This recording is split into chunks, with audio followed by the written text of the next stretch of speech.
തെരഞ്ഞെടുപ്പ് പ്രചാരണത്തിനിടെ പൗരത്വ ഭേദഗതി നിയമത്തിൽ വാക്പോര് തുടർന്ന് മുന്നണികൾ CAA പാസാക്കിയതോടെ ലോകരാഷ്ട്രങ്ങൾ ഇന്ത്യയെ ആശങ്കയോടെ നോക്കിക്കാണുന്നുവെന്ന് മുഖ്യമന്ത്രി പിണറായി വിജയൻ പറഞ്ഞു. പൗരത്വ വിഷയത്തിൽ രാഹുൽ ഗാന്ധിയും കോൺഗ്രസുമാണ് പാർലമെന്റിനകത്തും പുറത്തും ശക്തമായ ഇടപെടൽ നടത്തിയതെന്ന് പ്രതിപക്ഷ നേതാവ് പറഞ്ഞു. കേരളത്തിൽ പ്രസക്തമല്ലാത്ത വിഷയത്തിൽ പ്രശ്നമുണ്ടാക്കുക ആണെന്ന് വി മുരളീധരൻ കുറ്റപ്പെടുത്തി.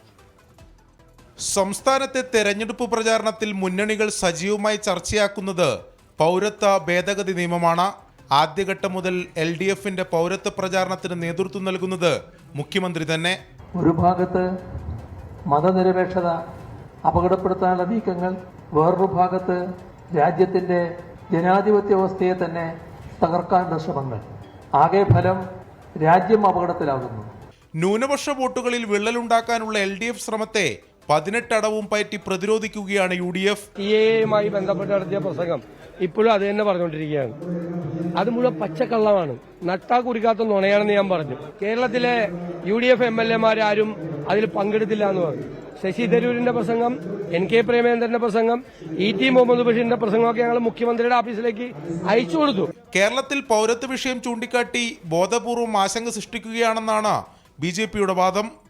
CAA രാജ്യത്തിന് മുഴുവൻ ബാധകമായിട്ടുള്ള നിയമമാണ്, അത് കേരളത്തിനും ബാധകമാണ്.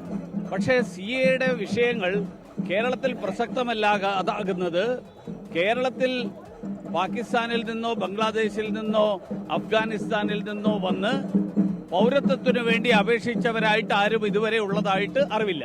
പൗരത്വ വിഷയത്തിൽ കേരളത്തിലെ ഇരുമുന്നണികളും സ്വീകരിക്കുന്ന നിലപാടിനോട് സമദൂര കാഴ്ചപ്പാടാണ് സാമുദായിക സംഘടനകൾ പുലർത്തുന്നത്.